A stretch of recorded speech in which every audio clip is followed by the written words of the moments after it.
We are joined by Nicole Brenner-Schmidt, political analyst and commentator. She's joining us live from Washington, D.C. Nicole, welcome to WION, and thank you so much for joining us this morning.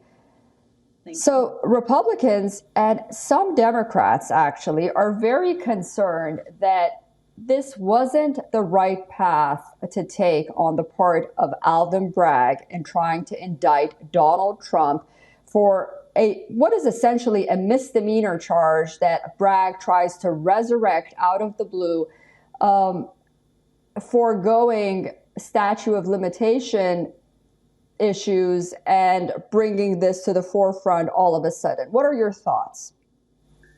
Yeah, there are a lot of concerns about it. There are Democrats who have concerns because they think that some of the other things that you mentioned, his clear coordination with people to try to overturn the results of the 2020 election and this classified documents are much more serious, and that this is taking away from that and feeding into a narrative that the Republicans are putting out there that this is a witch hunt, which, is not something that the Democrats believe is true. They do think that this payoff happened. It's clear the grand jury is likely going to go forward with an indictment, but that these other things are more serious and what the focus should be on. And can you talk about how this might affect the former president ultimately, if an indictment ultimately is issued, not maybe today, but in the next week? Some say that it would actually help him if he, moves forward. After all, Donald Trump, for lack of a better word, performs best when he has his back to the wall.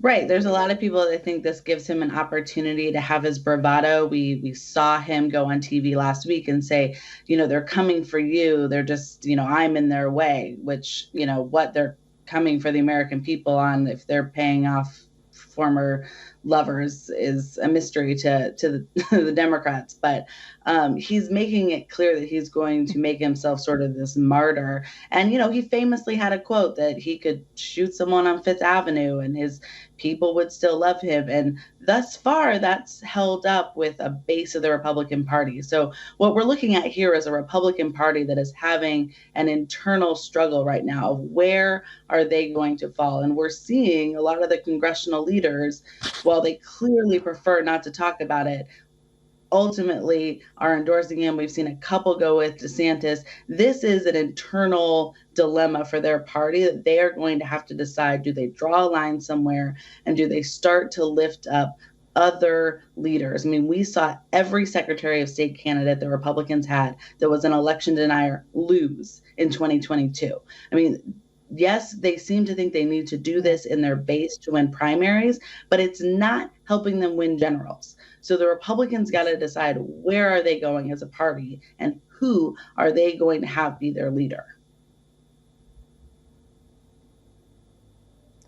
Yeah, very interesting, very well said.